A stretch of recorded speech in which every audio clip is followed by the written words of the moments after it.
اس نے کہا میرے ساتھ چلو، میں اس بچے کو دیکھنا چاہتا ہوں۔ کون ہے؟ یہودی ہے، حضرت موسیٰ کو ماننے والا ہے، لیکن وہ آ رہا ہے رسول پاک صلی اللہ تعالیٰ علیہ وسلم کو دیکھنے کے لیے۔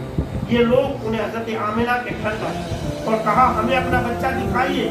آپ نے اپنے فرزند ارجمند کو ان کے سامنے پیش کیا۔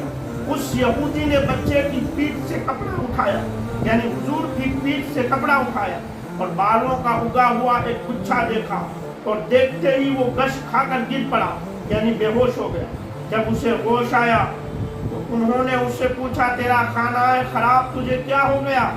اس نے بصد افسوس کہا کہ آج بنی اسرائیل کے گھرانے سے نبوت ختم ہو گئی، اور ایک گروہ قریش تمہیں خوش ہونا چاہیے کہ یہ پیدا ہونے والا بچہ بلندیوں کی طرف تمہارے عرب کو لے جائے گا، اور مشرق و مغرب میں صرف ایک ہی نام گونجے گا، اور وہ نام ہوگا اس بچے کا جس کو محمد رسول اللہ کہا جاتا ہے۔ اس رات کسرا کا ایوان برس گئے اور اس کے 14 کنکر گر گئے۔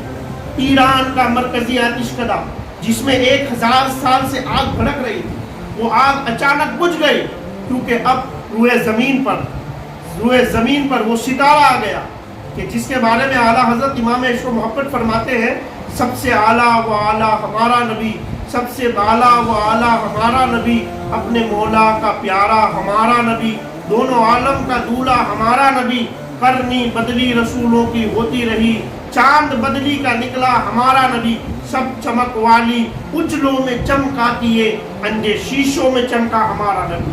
آگ بجھ گئی، 1000 سال سے بھڑک رہی تھی وہ آگ بھی بجھ گئی جب حضور روئے زمین پر تشریف لائے۔ اور میں آپ کو بتا رہا تھا نا، بہت سارے ایسے واقعات ہوئے کہ جن کو اگر ہم بیان کریں گے نا تو وہ وقت ختم ہو جائے گا، لیکن مجھے جو آپ کے سامنے ایک بات پیش کرنی ہے حضور کے آنے سے پہلے، وہ ہے حضرت سلمان فارسی والا واقعہ۔ اس سے آپ کو پتہ چل جائے گا کہ حضور کے روئے زمین پر آنے سے پہلے کس نے آپ کی بشارت عطا فرمائی۔ دیکھیے حضرت سلمان فارسی کے بارے میں پہلے جانتے ہیں۔ آپ ایران کے مشہور شہر اصفہان کے رہنے والے، آپ کا والد آپ کے شہر کا سردار تھا، اور اسے اپنے بیٹے سلمان سے بہت محبت تھی، یہاں تک کہ وہ انہیں ہر وقت اپنے گھر میں قید رکھتا تھا تاکہ وہ ایک لمحے کے لیے بھی ان کی آنکھوں سے اوجھل نہ ہو۔ اس کے ساتھ ساتھ آپ کے باپ کا دین مجوسیت تھا، مجوسیت جو آگ کی پوجا کرتے ہیں، اور وہ اس کو اس کی تعلیم بھی دیتا تھا، یہاں تک کہ آپ کو اس فن میں کمال حاصل ہو گیا۔ ایک دن آپ کے باپ نے اپنی زمینوں کی خبر گیری کے لیے آپ کو اپنے ڈیرے پر بھیجا۔ ڈیرا مطلب جہاں زمینوں کا ایک مکان زمینوں کے وہاں رہنے کا بنا ہوتا ہے۔ راستے میں عیسائیوں کا ایک گرجا گھر آتا تھا، آپ اس کے پاس سے گزرے تو وہ اپنی عبادت میں مشغول تھے، یہ اندر چلے گئے، یعنی سلمان۔ ان عیسائیوں کی دعائیں اور طریقہ عبادت انہیں بہت پسند آئی، وہ شام تک وہیں بیٹھے ان کو دیکھتے رہے، ان کی دعائیں اور ان کی تسبیحیں سنتے رہے، اور ادھر باپ ان کی وجہ سے بہت پریشان تھا۔ اس نے ان کی تلاش میں ادھر ادھر آدمی دوڑائے۔ جب آپ باپ کے پاس آئے تو انہوں نے عیسائیوں کی عبادت کا تذکرہ کیا۔ باپ نے اس اندیشے سے کہ وہ اپنے باپ دادا کا دین چھوڑ نہ دے، ان کے پاؤں میں لوہے کی بیڑیاں ڈال دی۔ ایک قافلہ لوہے کی بیڑیاں ڈال دی۔ ایک قافلہ وہاں سے ملک شام کی طرف جا رہا تھا۔ حضرت سلمان کسی طریقے سے اس قافلے میں شامل ہو گئے۔ جب شام پہنچے تو وہاں ایک کنیسہ میں گئے اور کنیسہ کے پادری کو اپنے حالات سے آگاہ کیا، وہاں اس کی خدمت میں رہنا شروع کر دیا، لیکن اس کے قول و عمل میں واضح تضاد تھا، یعنی جو پادری تھا کہتا تھا کچھ اور، کرتا تھا کچھ اور۔ وہ غریبوں کے ساتھ ظلم و ستم کرتا تھا۔ جب وہ مر گیا تو حضرت سلمان نے لوگوں کو بتایا کہ تمہارے پادری کے یہ کرتوت تھے، اور 100 مٹکے جو سونے چاندی کے بھرے ہوئے تھے وہ تہہ خانے سے نکال کر ان کے حوالے کر دیے۔ لوگوں نے اس پادری کو سولی پر چڑھایا اور اس پر سنگ ساری کی، پھر جا کر اسے دفن کیا۔ اس کی جگہ ایک اور پادری مقرر ہوا۔ حضرت عبداللہ ابن عباس فرماتے ہیں اس کے بارے میں، یعنی جو نیا پادری آیا اس کے بارے میں سلمان کہتے تھے کہ میں نے کوئی آدمی ایسا نہیں دیکھا جو خشوع اور خضوع سے 5 نمازیں اس طرح ادا کرتا ہو جیسا وہ کرتا تھا. دنیا کی چاہت کا اس کو تصور بھی نہیں تھا. کچھ مدت کے بعد وہ بھی فوت ہو گیا اور سلمان کو وصیت کی کہ وہ موصل میں فلاں شخص کے پاس جائیں اور اس کی پیروی کریں. حضرت سلمان موصل پہنچے. یہ شخص بھی بڑا پرہیزگار تھا اور آپ نے اس سے بھی بڑے متاثر ہوئے. وہ جب مرنے لگا تو حضرت سلمان نے ان سے پوچھا کہ آپ تو اس جہان فانی سے رخصت ہو رہے ہیں، میں کس کے پاس دین حاصل کرنے جاؤں؟ اس نے کہا سنو، یہ شخص ہے جس کا وہی طریقہ ہے جو ہمارا طریقہ ہے، تم اس کے پاس چلے جاؤ. یہ نصیبین میں ہے.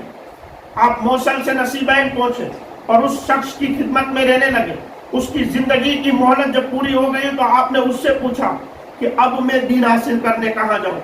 اس نے کہا بخدا صرف ایک ہی شخص ہے جو ہمارے راستے پر سچے دل سے چل رہا ہے، وہ اموریا میں رہتا ہے، تم اس کے پاس چلے جاؤ. تو حضرت سلمان فارسی اس کے پاس چلے گئے. سلمان پہلے ایران سے شام آئے، شام سے موصل آئے، موصل سے نصیبین آئے، نصیبین سے اموریا آئے.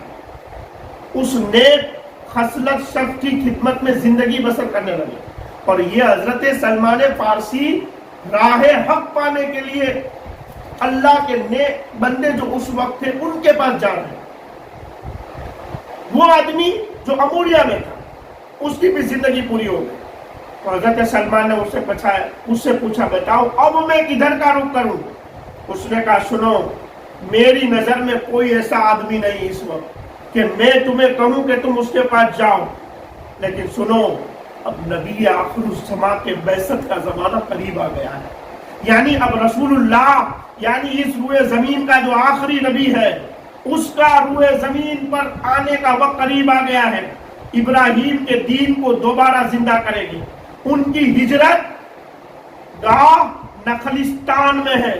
نخلستان یہاں جہاں کھجوریں زیادہ اگتی ہیں، وہ 2 جلے ہوئے میدانوں کے درمیان ہے. اگر تو وہاں پہنچ سکتا ہے تو وہاں پہنچ اور اس نبی کا انتظار کر. اس نبی کی چند نشانیاں ہیں. وہ صدقہ نہیں کھاتا لیکن ہدیہ کھاتا ہے. اس کے دونوں کندھوں میں اپنی نبوت کا نشان ہے. جب تم دیکھو گے تو پہچان لو گے. حضرت سلمان فارسی کہتے ہیں اموریا سے اب مجھے اس نبی کی تلاش کرنی تھی. تو حضرت سلمان فارسی نے حضور کو کیسے تلاش کیا؟ بڑا انٹرسٹنگ واقعہ حضور تک پہنچنے کا. اور حضرت سلمان نے بیچ میں جو تکلیفیں اٹھائی، اور یہ سوچیں کہ حضرت سلمان کی عمر کتنی ہوگی. آپ نے کتنے عیسائی پادریوں سے ملنے کے بعد حضور تک پہنچنا ہے، تو پہنچے کیسے؟ اس کے لیے آپ انتظار کریں. بہت بہترین واقعہ ہے. اور حضور تک پہنچنے کا جو آپ کا واقعہ ہے وہ آپ کے اندر کے ایمان کو تازہ کر دے. بس بنے رہیں، دیکھتے رہیں، خود بھی دیکھیں اور دوسروں کو بھی دکھائیں. کیونکہ ہمارا مقصد یہی ہے کہ سیرت مصطفیٰ ہر گھر پہنچے، ہر شخص تک پہنچے اور ہر کانوں تک پہنچے. یہی ہے آرزو. تعلیم پورا عام ہو جائے کہ سب پرچم سے اونچا پرچم اسلام ہو جائے.